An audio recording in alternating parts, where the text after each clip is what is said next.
Welcome to the Enchanted Library, where we turn the pages of books, beautiful and old, living and magical. It's time to curl up, get cozy, and join us on an adventure.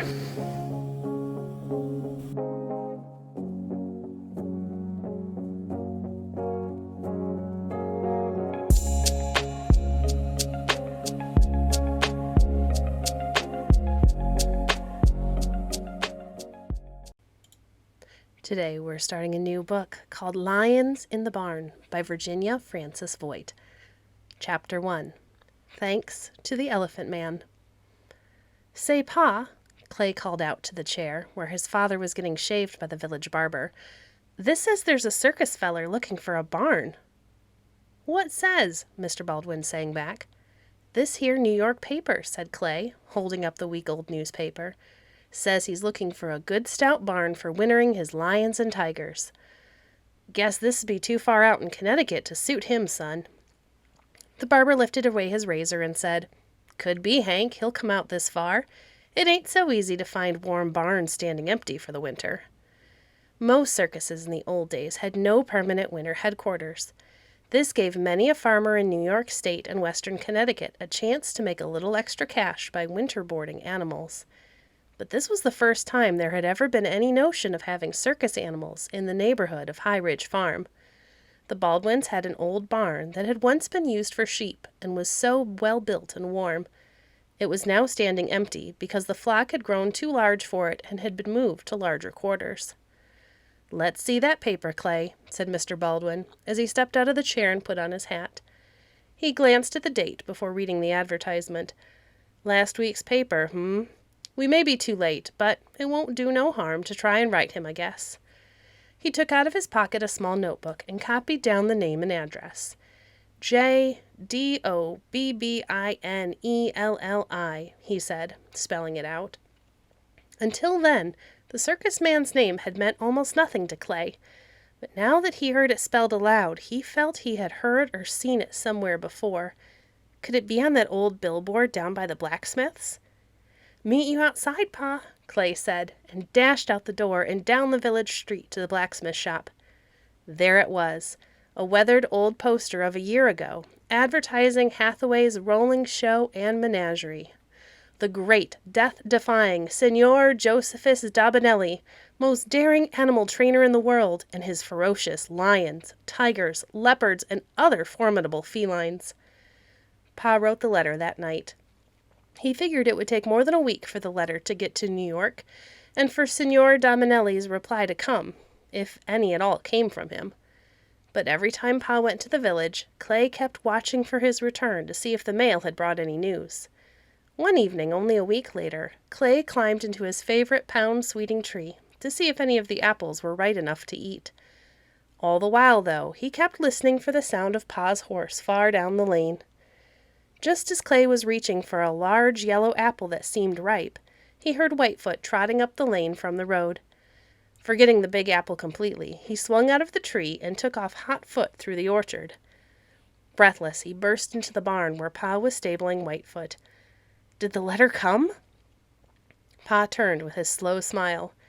The letter came all right, but Mr. Dabanelli hadn't quite made up his mind yet. Says he has a big lot of cats. Seems he's been dickering for a larger barn than ours over in New York State, and I'll take that one if he can get it. Aw, Clay kicked unhappily at the boards of the horse stall. Guess it was just too good to be true. Don't be downhearted. There's still a chance the animals may come here, Pa reminded him. The man will let us know for sure by next week.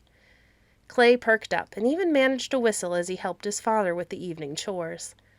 By the time they had finished the milking and carried the milk pail to the spring house, Emily was clanging the supper bell on the back porch of the farmhouse. Then she ran back inside to help her mother set out the baked beans and buttermilk biscuits. The first thing Ma and Emily wanted to know, when Clay and Pa stepped into the kitchen, was whether the circus lions were coming to High Ridge Farm. "We'll know in a few days," Pa told them. Ma sighed. "We could use the cash money the circus pays for boarding critters, but I don't know how our cows would feel about having jungle cats living right next door." "Oh my!" Emily exclaimed, as if this was a new thought. "They won't like it."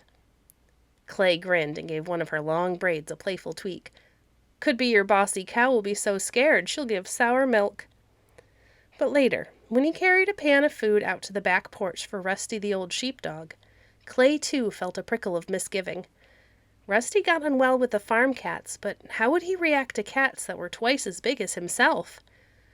Clay ran a hand fondly along the dog's shaggy back as Rusty wolfed into his supper. Last year, the dog on a neighboring farm had been all but killed when he tangled with a bobcat over on Hemlock Mountain.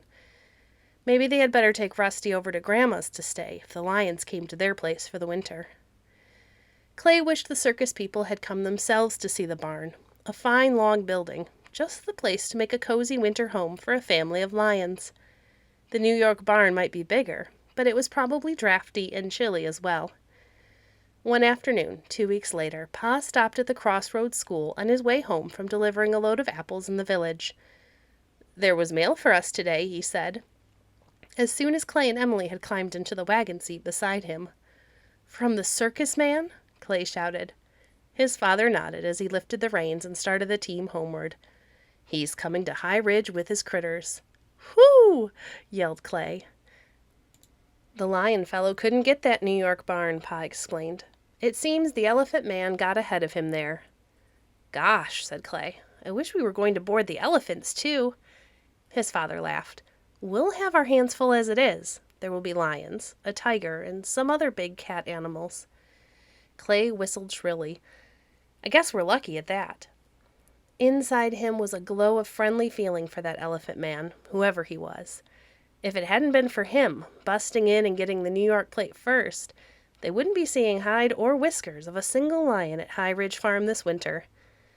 "The lions will arrive sometime in October," Pa said, turning the horses into the home lane. "We'll have to hustle if we expect to have the barn ready for them by then." Chapter 2. Plain Joe Dobbin. Every afternoon after school, Clay worked hard helping Pa prepare the log barn for the jungle boarders. He and Pa scrubbed the floor, whitewashed the walls, and chinked the cracks between the logs, where the original filling had dried and tumbled out.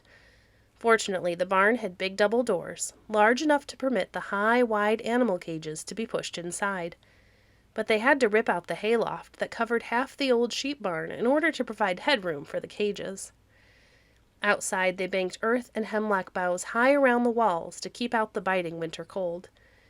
There would have to be some sort of heating system, too. Without a fire in their man-made den, the circus cats would surely perish. Lions weren't equipped by nature to stand the cold of New England winters, like the deep-furred native wildcats that prowled in the neighboring hills.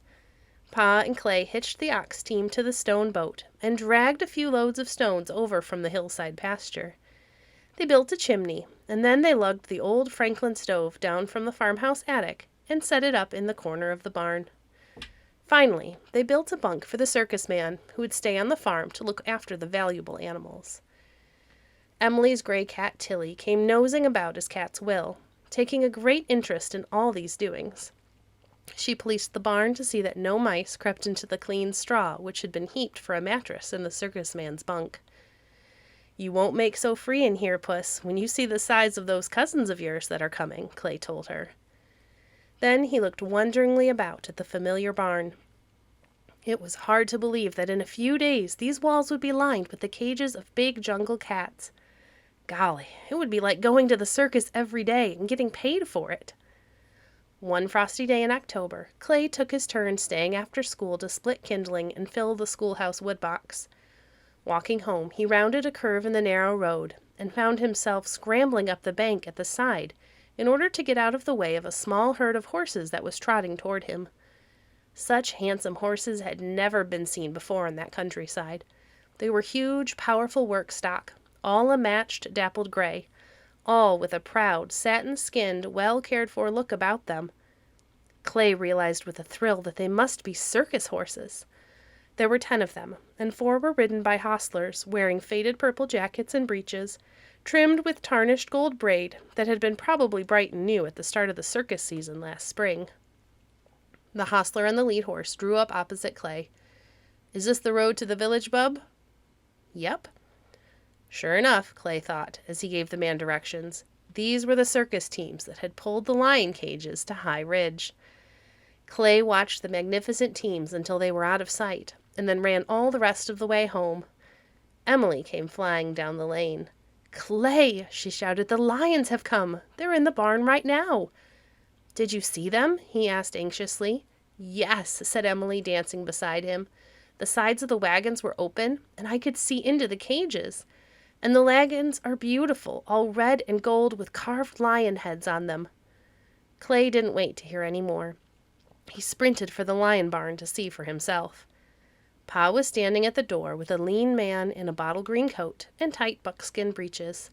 His black eyes were bold but warm and friendly, too, as he smiled at Clay. "This is my son Clay," said Pa. "Howdy, Clay." The man gave him a hearty shake. "Glad to meet you." "Howdy, Signor Davanelli," Clay answered, squaring his shoulders and trying to sound gruff and strong, although his voice almost failed him. "I'm glad, too." The man laughed. "Forget the Davanelli. That's just the way I'm billed on the circus posters. But in real life, I'm plain Joe Dobbin. And I used to be a farm boy just like you, Clay, up in Vermont." He nodded northward and then swept his smiling glance over High Ridge Farm. "You folks say Joe to me, and I'll feel right at home." "Well, that's what we want, Joe," said Pa. "And Clay here'll do what he can to make himself useful to you."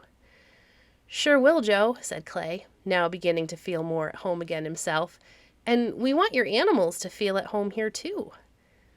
The door to the dim barn was open, but even without seeing the lions, Clay could sense some new and restless life about the place. And he caught a whiff of sharp animal odor that brought exciting memories of the menagerie of a circus he had seen 2 summers before. "Look at Rusty," Pa chuckled. Rusty was standing, quiet but tensely watchful, at the corner of the sheep barn. "You see, he's a working dog," Pa reminded Clay. "He's got the sheep to guard, and if we sent him away, he would think it's because he had failed in his duty somehow. Don't fret about him, son. Rusty is too wise to go fooling around the big cats." It seemed Pa was right. Rusty's ears were pricked up, as if he realized some danger threatened his flock. He made no attempt to investigate the animal barn, from which such alarming new smells were wafted to his questing nose. But, by the alert set of his shaggy head and the determined stance of his sturdy legs, he was serving notice to the world that no lions were going to come prowling around the sheep barn either, not if he could help it. "Come on," Joe Dobbin was saying in his jolly voice. "I'd like right now for you to meet my pets." Just then a deep, coughing roar sounded inside the barn. It caused the farm animals in the stable next door to snort and stamp with terror. A cow bowled loudly. Chickens set up a hysterical squawking. Ma, who had run down from the house with her shawl over her head, exclaimed, "Heavens to Betsy!" She took a firm hold of Emily's hand. Tilly, who had followed Ma, fled spitting back to the house to hide beneath the porch.